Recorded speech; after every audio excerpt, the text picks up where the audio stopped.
দীপাংকৰ আপোনাৰ কাষলৈ আহিছোঁ আৰু বাজেট অধিৱেশনৰ দ্বিতীয়টো দিনত যিহেতু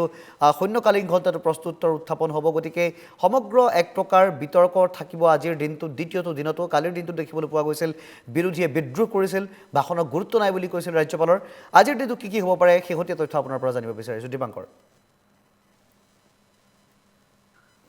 পাৰ্থ, আজি পঞ্চদশ অসম বিধানসভাৰ বাজেট অধিৱেশনৰ আজি দ্বিতীয়টো দিন আৰু বিশেষভাৱে আজি গুৰুত্বপূৰ্ণৰূপে বিবেচিত হৈছে এইকাৰণে যে কালি ৰাজ্যপালে যিটো ভাষণ দিছিল আৰু ৰাজ্যপালৰ ভাষণ কালি ৰাজ্যপালে আধাতে সামৰিব লগা হৈছিল আৰু তাৰোপৰি ৰাজ্যপালৰ যি নিয়ম অনুসৰি যি আচলতে চাহ-মেল আছে সেই চাহ-মেল বিৰোধীয়ে বৰ্জন কৰি বাহিৰত প্ৰতিবাদ সাব্যস্ত কৰিছিল। গতিকে ইয়াৰ পিছত কালি দেখা গ'ল বিয়লিৰ ভাগত কালি মিত্ৰজোঁটৰ এখন গুৰুত্বপূৰ্ণ বিধায়িনী দলৰ বৈঠক অনুষ্ঠিত হ'ল আৰু বিধায়িনী দলৰ বৈঠকতো কেইবাটাও গুৰুত্বপূৰ্ণ সিদ্ধান্ত গ্ৰহণ কৰা হৈছে আৰু আজি বিশেষভাৱে কেইবাটাও বিভাগৰ ওপৰত আজি বিশেষকৈ প্ৰস্তুতৰ শিতান আছে আৰু সেই বিভাগকেইটা হৈছে যে পঞ্চায়ত আৰু গ্ৰামোন্নয়ন বিভাগ, খাদ্য, ৰাজহুৱা বিতৰণ, উপভোক্তা পৰিক্ৰমা, সাধাৰণ প্ৰশাসন, ন্যায়, বিধায়ন, বিত্ত বিভাগ, মহিলা আৰু শিশু উন্নয়ন, জনস্বাস্থ্য কাৰিকৰী, দক্ষতা, নিয়োগ আৰু উদ্যমিতা, পৰ্যটন। এইকেইটা বিভাগৰ ওপৰত গুৰুত্বপূৰ্ণ প্ৰশ্ন আজি বিৰোধীৰ সদস্যসকলে কৰিব বা শাসক পক্ষৰ যিসকল সদস্য বা বিধানসভাৰ যিসকল সদস্য তেওঁলোকে আজি উত্থাপন কৰিছে আৰু লিখিত আৰু মৌখিক যি প্ৰশ্ন সেই প্ৰশ্নসমূহৰ উত্তৰ বিধানসভাৰ মজিয়াত ইতিমধ্যে সেয়া উত্থাপন কৰা হ'ব। বিশেষভাৱে মৌখিক প্ৰশ্নসমূহৰ ভিতৰত এটা খুবেই গুৰুত্বপূৰ্ণ এটা প্ৰশ্ন আছে, সেয়া হৈছে অখিল গগৈ এটা প্ৰশ্ন, সেয়া হৈছে যে ৰাজ্য চৰকাৰৰ সৰ্বমুঠ ঋণ আচলতে অসম চৰকাৰে এতিয়ালৈকে কিমান ঋণ লৈছে। যিহেতু শেহতীয়াকৈ পেপাৰে পত্ৰই বা সংবাদ মাধ্যমত বাতৰি সম্প্ৰচাৰ হৈ থাকে যে চৰকাৰে হাজাৰ হাজাৰ কোটি টকাৰ ঋণগ্ৰস্ত হৈ আছে আৰু ধাৰত পোত গৈ আছে, চৰকাৰ ৰাজকোষ গুদং হৈ আছে, এনেধৰণৰ অভিযোগ বিৰোধীসকলে বিভিন্ন সময়ত কৰি আহিছিল। আৰু আজি বিধায়ক অখিল গগৈ এটা গুৰুত্বপূৰ্ণ প্ৰশ্ন আছে যে 2016 1 এপ্ৰিলৰ পৰা 2023 চনৰ 1 মাৰ্চ পৰ্যন্ত অসম চৰকাৰে প্ৰতি বছৰে লোৱা মুঠ ঋণৰ পৰিমাণটো কিমান, সেয়ে তাক লৈ এটা প্ৰশ্ন কৰিছে। সমান্তৰালভাৱে 2016 চনৰ 31 মাৰ্চত অসম চৰকাৰৰ সৰ্বমুঠ ঋণৰ পৰিমাণ কিমান আছিল, এই ধৰণৰ কিছুমান প্ৰশ্ন কৰিছে। আৰু 2021 চনৰ 31 মাৰ্চত অসম চৰকাৰৰ সৰ্বমুঠ ঋণৰ পৰিমাণ কিমান আছিল, 31 মাৰ্চ 2023 তাৰিখে অসম চৰকাৰৰ সৰ্বমুঠ ঋণ কিমান হ'লগৈ আৰু 1 জানুৱাৰী 2023 পৰা 31 জানুৱাৰী 2024 তাৰিখলৈ প্ৰতিমাহে অসম চৰকাৰে লোৱা ঋণৰ পৰিমাণ উল্লেখ কৰিব লাগে আৰু কোন প্ৰতিষ্ঠানৰ পৰা কোনটো ঋণ লৈছে তাকো উল্লেখ কৰিবলৈ কৈছে অখিল গগৈয়ে। এয়া তেওঁ মৌখিক প্ৰশ্ন আৰু তেওঁ সদনত উত্থাপন কৰিব আৰু হয়তো সেই প্ৰশ্নটোক লৈ বিৰোধী শাসক পক্ষৰ ফালৰ পৰা অখিল গগৈৰ সৈতে তুমুল বাক বিতণ্ডা হোৱাৰ পূৰ্ণ সম্ভাৱনা আছে আৰু এই সন্দৰ্ভত ইতিমধ্যে বিভাগীয় মন্ত্ৰীয়ে ইয়াৰ উত্তৰ দিব লাগিব। গতিকে খুবেই লক্ষণীয় হ'ব ৰাজ্য চৰকাৰৰ ঋণক লৈ যি ধৰণৰ বিভিন্ন সময়ত অভিযোগ আছে আৰু সেই অভিযোগৰ সন্দৰ্ভত আজি সদনৰ মজিয়াত কেনেধৰণে বিষয়টো শাসক পক্ষ উত্থাপন কৰে খুবেই লক্ষণীয় হ'ব। তাৰোপৰি কালি বিৰোধীয়ে কেইবাটাও বিষয় তেওঁলোকে উত্থাপন কৰিছিল আৰু সেইসমূহ বিষয়ক লৈ আচলতে বিশেষ কালি যদিও বা সদনৰ কাম কাজ দীঘলীয়া নহ'ল, তথাপি আজি বিশেষ চৰ্চা হোৱাৰ সম্ভাৱনা আছে, সদন উত্তাল হোৱাৰো সম্ভাৱনা আছে। কিন্তু এই মুহূৰ্তত ক'ব লাগিব 9:30 বজাৰ পৰা আজি বিধানসভাৰ কাৰ্যসূচী আছে। কিছু সময়ৰ পিছতে সকলো সদস্যগণ আহি ইয়াত উপস্থিত হ'ব, মন্ত্ৰী বিধায়ক, আৰু আজি খুবেই লক্ষণীয় বিষয় হ'ব। আৰু অখিল গগৈৰ আন এটা প্ৰশ্ন মই এইখিনিতে কৈ থ'ব বিচাৰোঁ, চৰকাৰৰ বিশেষকৈ হেলিকপ্টাৰ উৰাজাহাজত ব্যয় কিমান হৈছে,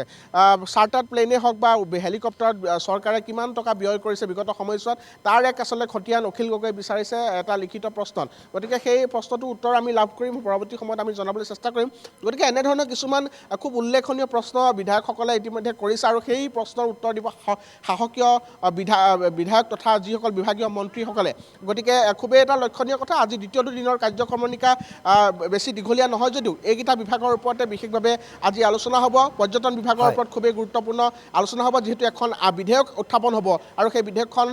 পৰ্যটন বিভাগৰ ৰেজিষ্ট্ৰেশ্যন বা এনেধৰণৰ পঞ্জীয়ন বা নীতি নিয়মৰ ক্ষেত্ৰত খুবেই এটা গুৰুত্বপূৰ্ণৰূপে বিবেচিত হৈছে, যথেষ্ট চৰ্চিত এখন বিধেয়ক আৰু সেই বিধেয়কখন যিহেতু বিধানসভাৰ মজিয়াত উত্থাপন হ'ব, সেই বিধেয়কখনৰ ওপৰতো হয়তো আজি আলোচনা হোৱাৰ সম্ভাৱনা আছে। সমান্তৰালভাৱে বিত্ত বিভাগৰ ওপৰতো কেইবাটাও বিষয়ত আলোচনা হ'ব, কেইবাখিনি প্ৰশ্ন আছে। গতিকে এই ধৰণৰ প্ৰশ্নৰ উত্তৰ আজি বিৰোধীৰ প্ৰশ্ন শাসকে দিবলৈ চেষ্টা কৰিব। গতিকে দীপাংকৰ কি ভাবে, যিহেতু বহুতো গুৰুত্বপূৰ্ণ প্ৰসংগ উত্থাপন হ'ব, শাসক বিৰোধীৰ এক প্ৰকাৰ কথাৰ কটাকটি চলিব, কিন্তু বিৰোধীৰ যিসমূহ দাবী সেইসমূহ কিমান ৰজিব বুলি ভাবে? কিয়নো কালিৰ দিনটোত যি দেখিবলৈ পোৱা গৈছিল এক অপ্ৰীতিকৰ পৰিস্থিতিৰ সৃষ্টি হৈছিল, এক প্ৰকাৰ সদন ত্যাগ কৰিছিল, বিদ্ৰোহ কৰিছিল বিৰোধীয়ে, আৰু নিশাৰ ভাগলৈ মন্ত্ৰী জয়ন্ত মল্ল বৰুৱাই সংবাদ মেল সম্বোধন কৰি সংবাদ মাধ্যমৰ লগত এনেধৰণে মন্তব্য কৰিছিল, কটাক্ষ কৰিছিল বিৰোধীক যে সংবাদ মাধ্যমৰ কেমেৰাক দেখুৱাবলৈ হেনো তেওঁলোকে এনেধৰণে লম্ফজম্ফ কৰে গতিকে বিৰোধীৰ যিসমূহ দাবী উত্থাপন হ'ব যিসমূহ প্ৰতিবাদ কৰিব বিৰোধী সেইসমূহ কিমান ৰজিব বুলি ভাবে দীপাংকৰ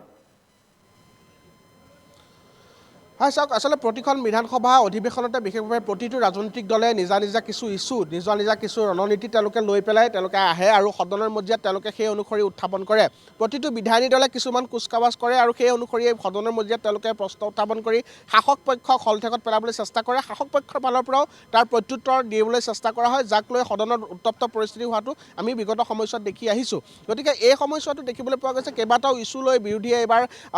সদনৰ মজিয়াত তেওঁলোকে প্ৰশ্ন কৰিবলৈ এইবাৰ সাজু হৈছে যিহেতু আজিৰ পৰা প্ৰস্তুতৰ শিতান আৰম্ভ হৈছে আৰু আটাইতকৈ লক্ষণীয় কথা এইটোৱেই যে যিহেতু বাজেট অধিৱেশন সন্মুখত লোকসভা নিৰ্বাচন আছে গতিকে নিৰ্বাচন কেন্দ্ৰিক যাতে এখন বাজেট নহয় তাৰ প্ৰতি বিৰোধীয়ে লক্ষ্য ৰাখিছে কিন্তু নিৰ্বাচন কেন্দ্ৰিক এখন বাজেট হোৱাটো স্বাভাৱিক কথা কাৰণ লোকসভাৰ দৰে এটা সাধাৰণ এটা বৃহৎ নিৰ্বাচন আৰু সেই নিৰ্বাচনক আগত ৰাখি এখন বাজেট সৰ্বসাধাৰণ ৰাইজৰ মাজলৈ উলিয়াই দিব আৰু বিত্তমন্ত্ৰীগৰাকীয়ে ইতিমধ্যে বহুখিনি কথা কৈছে তাৰ মাজতে কালি দিছপুৰৰ বিধায়ক অতুল বৰাই আমাৰ আগত এটা কথা প্ৰকাশ কৰিছে যে স্বাভাৱিকতে এখন নিৰ্বাচন কেন্দ্ৰিক বাজেটে হ'ব নিৰ্বাচনমুখী বাজেটে হ'ব কাৰণ ৰাইজৰ বেয়া হোৱাটো কোনো চৰকাৰে নিবিচাৰে গতিকে ৰাইজৰ হিতাৰ্থে কৰিবলৈ যাব আৰু বিভিন্ন আঁচনি যে থাকিব বিভিন্ন আঁচনি বা বিভিন্ন প্ৰতিশ্ৰুতি যে থাকিব বাজেটত সেই কথা ইতিমধ্যে বিধায়কগৰাকীয়েও আমাৰ আগত প্ৰকাশ কৰিছে গতিকে এনেধৰণৰ কিছুবোৰ কথা আছে যিহেতু নিৰ্বাচন আহি আছে নিৰ্বাচনৰ প্ৰাক্ষণত এতিয়া সকলোৱে নিজৰ ইস্যু নিজৰ